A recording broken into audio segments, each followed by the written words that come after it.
Bonjour à tous, je suis Kylian Marlier, votre trader formateur. Bienvenue dans cette nouvelle vidéo dans laquelle je vais vous expliquer comment fonctionne la bourse en 2021. Alors c'est super facile. Dans le monde de la bourse, on va avoir deux côtés. On va avoir les entreprises et on va avoir les investisseurs. L'objectif des investisseurs, ça va être de faire fructifier leur argent. Et l'objectif des entreprises, ça va être de récupérer de l'argent pour l'investir dans de la publicité, dans de la recherche, dans des partenariats, etc. etc.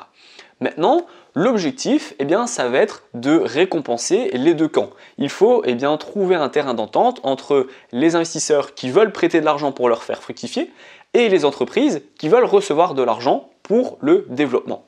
Et là, on va parler d'action. Qu'est-ce qu'une action ? C'est super facile. Par exemple, l'entreprise, elle va dire, pour tous les investisseurs qui veulent acheter une partie de mon entreprise, ça va être 100 €. Et les investisseurs, qu'est-ce qu'ils vont se dire ? Si j'investis 100 € dans cette entreprise, je vais recevoir une partie de cette entreprise, donc une action.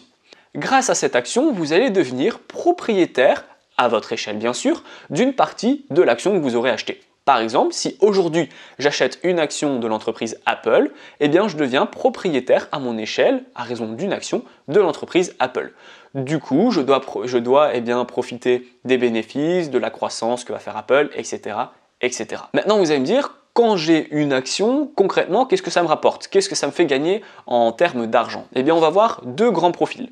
On va voir les investisseurs qui veulent avoir une plus-value et on va voir les investisseurs qui veulent faire des dividendes. C'est super facile. Par exemple, j'achète maintenant l'action Apple à 100 € et dans 2 ans, je vais la revendre parce que l'action Apple vaudra 200 €. Ainsi, pour chaque action que j'aurai achetée, je vais gagner 100 € vu que j'aurai fait 100 € de bénéfices. Si par exemple j'en avais acheté 5, j'aurais gagné 500 € de bénéfices. Donc là, l'objectif des investisseurs qui veulent faire de la plus-value, ça va être d'acheter bas et de revendre haut pour faire un gain tout simplement. Ensuite, on va voir le deuxième grand profil d'investisseur, ça va être d'acheter, mais on ne va pas regarder si ça monte, si ça baisse, si ça fluctue pas. On va surtout regarder à ce que l'action verse des dividendes. Qu'est-ce que c'est des dividendes ? Je vous ai dit au début de la vidéo que l'objectif des investisseurs et l'objectif de l'action, c'est que quand on l'achète, on fait partie de l'action, donc on doit faire partie des bénéfices, de la croissance, etc. Et du coup, l'entreprise, elle va nous reverser des dividendes pour nous remercier d'avoir acheté cette action. Par exemple, si Apple fait une belle croissance, elle vend beaucoup de téléphones, d'ordinateurs, etc., elle va récompenser ses investisseurs sous forme de dividendes. Par exemple, elle va dire, pour chaque action que vous avez achetée, je vais vous verser 10 €, par exemple.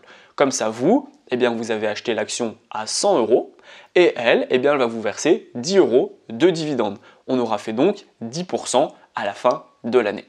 Ces fameux dividendes, ils peuvent être versés tous les mois, 3 fois par an, 2 fois par an, 1 fois par an. Ça dépend en fait de l'entreprise. Chacun décide de la cadence des versements des dividendes.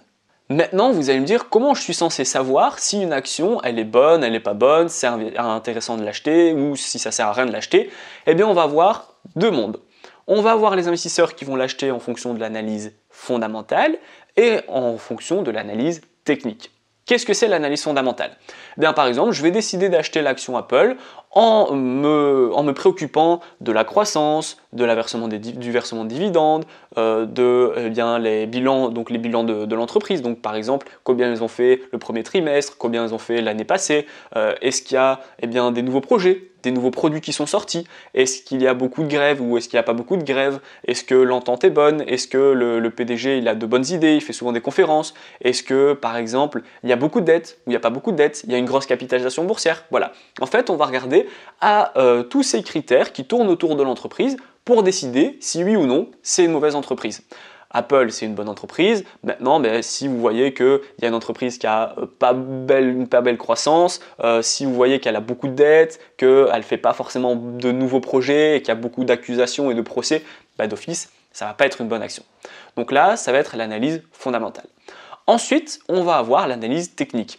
L'analyse technique, qu'est-ce que c'est ? Vous allez créer un compte sur une plateforme en bourse. J'ai déjà fait plusieurs vidéos sur les différentes plateformes en bourse que je vous mettrai en fiche dans la vidéo.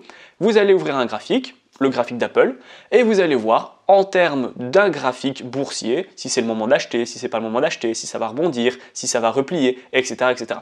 Ce côté-là est un petit peu plus compliqué parce qu'il nécessite bien évidemment d'une formation un peu plus poussée. Vous devez être capable de lire un graphique et d'utiliser des indicateurs. Donc en règle générale, ce n'est pas quelque chose que je vais vous conseiller dans l'immédiat. Ce que je vous conseille, ça va être de vous focaliser sur la partie fondamentale. Vous allez mettre des critères que vous allez sélectionner.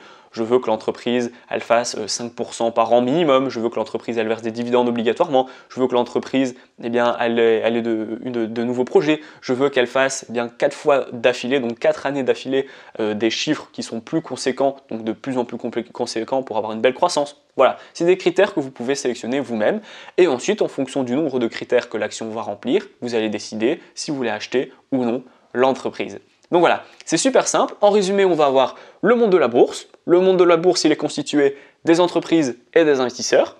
Les investisseurs veulent investir de l'argent pour faire fructifier leur argent et les entreprises, ils ont besoin d'argent pour justement faire du développement. Comment on va les mettre en relation? Grâce à des actions. L'entreprise, elle va proposer une action à 100 € par exemple aux investisseurs. Les investisseurs, ils vont acheter l'action à 100 € pour avoir une action. Qu'est-ce qu'on fait avec cette action? On va avoir plusieurs choix. Soit on va la revendre quand elle vaudra bien plus cher pour faire une plus-value, soit on va la garder, on va maintenir cette action et étant donné qu'on aura une action, on va pouvoir participer aux bénéfices de l'entreprise. Du coup, on va recevoir des dividendes plusieurs fois par an en fonction du versement des dividendes. Et ensuite, au départ, comment on sait si vraiment c'était une bonne action ou pas? Soit on va regarder d'un point de vue de la croissance, des bilans comptables, etc., etc. Soit on va regarder d'un point de vue graphique. La vidéo elle est terminée, j'espère qu'elle vous a plu. Dites-moi en commentaire quel type d'investisseur vous êtes. Est-ce que vous avez acheté des actions en bourse pour faire une plus-value ensuite? Ou alors est-ce que vous avez acheté des actions pour recevoir des dividendes? Dites-moi également en commentaire quel type d'analyse vous faites. Est-ce que vous êtes plutôt dans l'analyse fondamentale ou dans l'analyse technique? Je serais ravi d'avoir votre retour dans les commentaires. Si la vidéo vous a plu, n'hésitez pas à la liker, à la partager. N'oubliez pas que vous pouvez aller voir les différentes playlists en bourse. J'ai fait énormément de vidéos à ce sujet pour savoir quand investir, comment investir, pourquoi investir, etc., etc. Donc je vais vous laisser avec les prochaines vidéos et moi je vous dis à bientôt.